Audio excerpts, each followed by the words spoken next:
have a scent. So it was even more easier than the weed. So by then the dogs were introduced. Yeah. So leaving the weed out so that the dog wouldn't be able to smell. A dog can smell coke, but the chances of it being successful is not as much as the weed. Okay. If you smoke weed here now, you will see that the people will be making Yeah. But if you are smoking coke here, you put it in your, many people would even know that. So all this while you said you had this street code, like don't get high on your own supply. Yeah. Don't get high on your own supply. All this while you had stopped using your own supply. Yeah. Or were you going by the rule? I wasn't using even the weed. So you stopped using the weed because of the rule of the business. Exactly. And I was in coke, and I've never tasted coke in my life. Good. So I was So only selling it. transporting coke, you might have possibly visited a whole lot of countries. Yeah. I went to Colombia, I went to Bolivia, I went to India. Wow. I went to Thailand. Wow. I went to Pakistan, just to name a few. So it was through these interactions, and at my hotel I met a guy, by then Pablo Escobar, the famous drug dealer from Colombia, was on the run. The Americans were hunting him, and he had escaped from the cathedral, the prison he built himself. Yes. And so I met one of his henchmen. They were the one doing. Pablo Escobar was making like 800 million to $1 billion a day. From drugs? Yeah, he had his own factory in the valley. Yes. And, that's in Colombia? Yeah. So by then you were also in Colombia? Yes. One of the guys invited me and went with me to Colombia. Yeah. So, that's his guys? Yeah. And he's well protected, more than even presidents here. Surface to air missile, guns, submachine guns. But because I was with this guy, they introduced me. He liked me. He said I was brave. But you will not see him easily. Okay. Yeah. So all this while you only heard about him, you never met him face to face? I've met Pablo just like 2 times. Wow. How many years were you in business with them? Until I was arrested in the 90s. I went to court 1 year and I was jailed 35 years. I went and served in one of the toughest jails in the world, San Quentin, lower basin of San Francisco, because I had packed the coke into timber. Because I can take a lot. From what you are saying, it seems like you finally relocated your business from Africa to the international world. Yes. So you were based in Colombia I was not based in Colombia, but you can't move from Colombia direct to America. They will arrest you if it's in your passport that you've been to Colombia. So you come and change the passport. Pass through Guinea-Bissau, Takrady, Accra. Package it in timber, like you export timber. That is it. And you go, you sell, you make good money. So you used to transport the coke from Colombia to Guinea-Bissau, on a ship. Then to Takrady port, then you get to Accra safely. Yeah. You get to Accra, you take days. You take it from the tuna vessels. The ship that brings it will transfer it to a tuna vessel. From the tuna vessel, you put it into these small boats.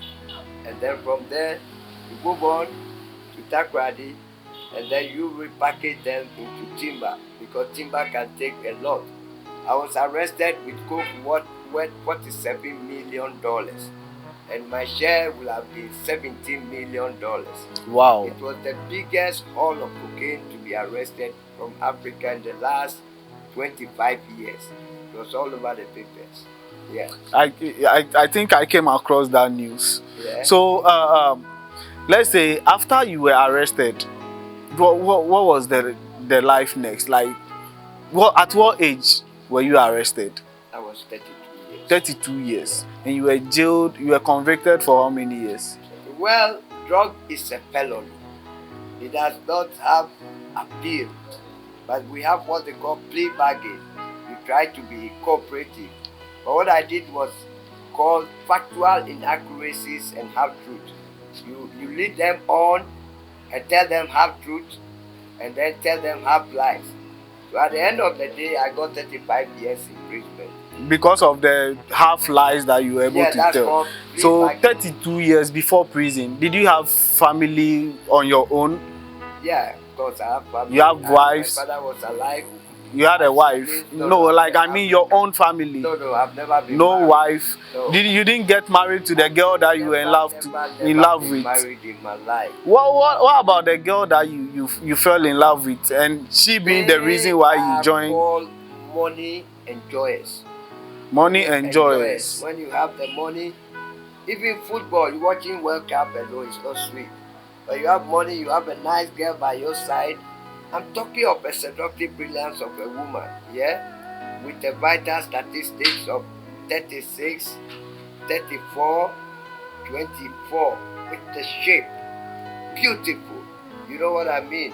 Yes, a woman that if you have money on you, you put your head on her, you know. Okay, so what was your by then you didn't have a family of your own, but you had the extended family. Yeah. What was their reaction after you got into this lifestyle? My father was always saying that he doesn't know the work I do. I brought my father Christmas, $5,000. He drove me away with the money because he said he doesn't know the work I do. People are gossiping, people are talking. So when they arrested me, there was rumor all over. But then he heard it. Yeah, he heard it, of course. Yeah, did he call you or anything? We didn't have a mobile phone then. So if you do a call, you go to Accra and go and make a queue. And as a drug dealer, I hardly even used telephone. Okay.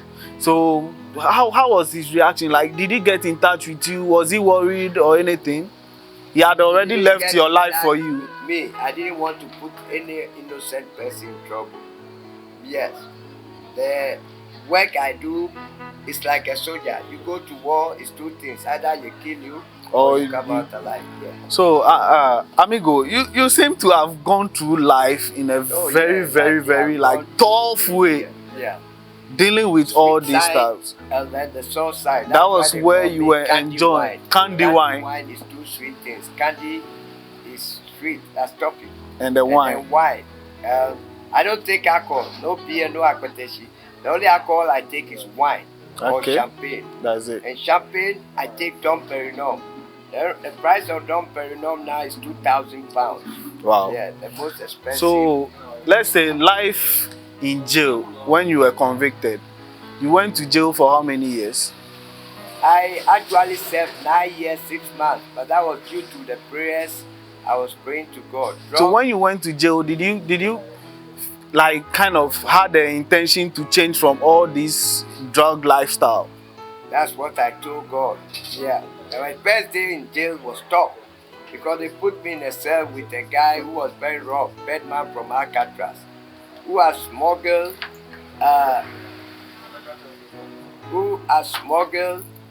this thing, a switchblade, into the cell. So when they put you in the cell, already the prison, he has been able to cut people badly. So they should not even put him with a new offender. Okay. This guy should be confined to solitary. So you were a new offender and then you were put in the same cell with him. When you get to San Quentin, you will be scared. The way the wardens are tall, with their service rifle, tear gas. And the guy told me, well, the guy, if you see, most of them are from Mexico, Puerto Rico, with tattoos, opposite myself. The guy, if the lights go up, I'm going to sodomize you. If you don't agree, I'll drive the knife through you. And he had a sweet grip. So, and he has been able to subdue a lot of people they put in the cell. So how was your reaction with him? You allowed him? When the lights went up, he attacked me, tried to defile me, fuck my buttocks. There was a struggle. And the people were betting opposite my cell. Oh, he will fuck him. Oh, he can't fuck him. He will fuck him. People harder than him, oh, he has subdued them. At the end of the day, I took the knife. When I saw blood, that he has cut me 2 times.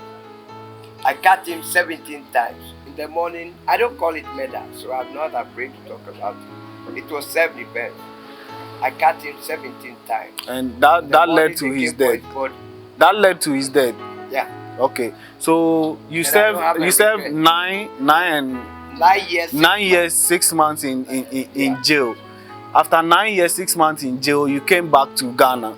And all I had was my Rolex watch, my Cartier, and my gold chain. Where was the money? The money you were making from You selling know drugs? drug laws.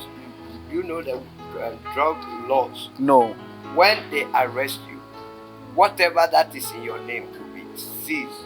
Okay. And me, I never put money in the bank more than $200,000. That's why I use American Express gold label or platinum label card.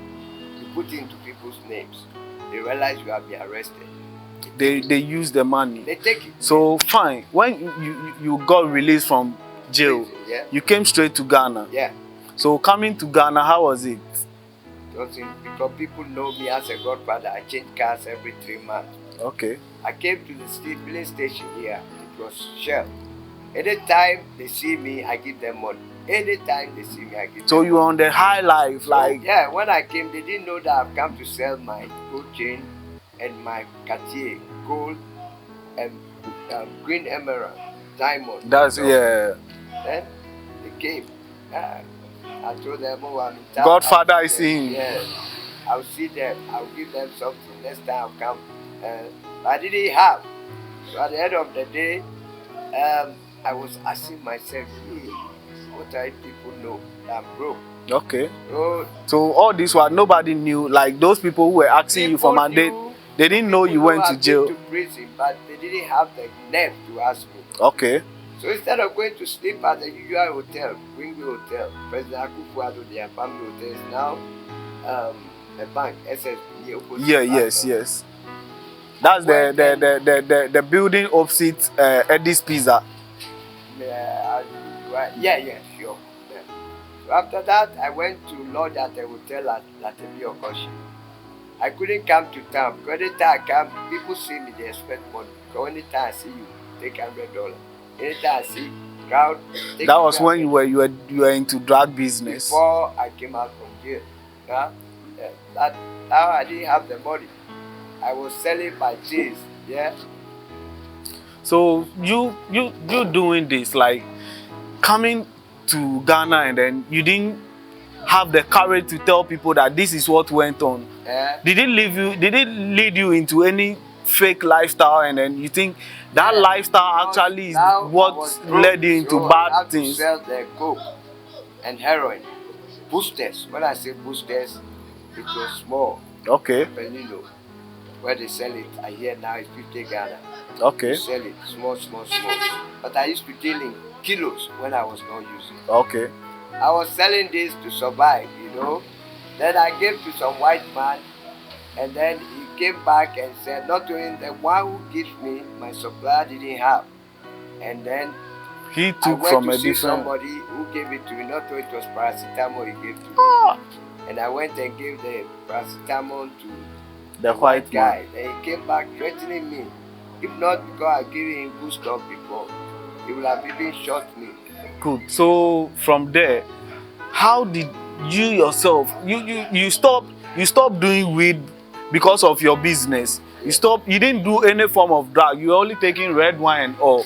So how did you end up like entering into the drug yourself? Yeah, after I gave to the guy when the stuff was not good, then it turned out that, well, what is going to happen? I myself started testing it.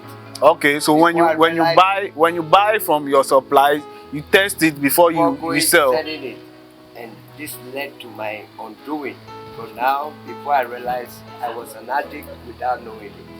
Yeah, I was a big addict without knowing it. Wow. And at the end of the day, I was an addict for 27 years. I sold everything that I had. No, so the money, the little money you had to run this business that you were doing after you came back from jail, you lost all that money because you were using the product yourself. Yeah. That means you went against the rule. Never get high on your own supply. Yeah. So I was an addict for 27 years. 27 years being an addict. Yeah. How was your what was the relationship? When it happens like that, you don't have a friend. No. And I give credit to God and these church people who try to encourage you. In your heart of heart, you want to stop. But when the cold turkey holds you, you can't help yourself. You feel bad, very, very bad. Yes. I went to mental hospital. I went to Dr. Lamte. I went here. It took a friend who came down because the wife was an addict from Holland, where they had artificial heroin, methadone, where they gave me and I used willpower. Even that one was the final one because I said I'll stop. I stopped 2 days, I go back. I stopped 2 days, I go back. Until this final one, I said, Charlie. Would you say that there is any spiritual backing with drugs That's or what some something? people believe.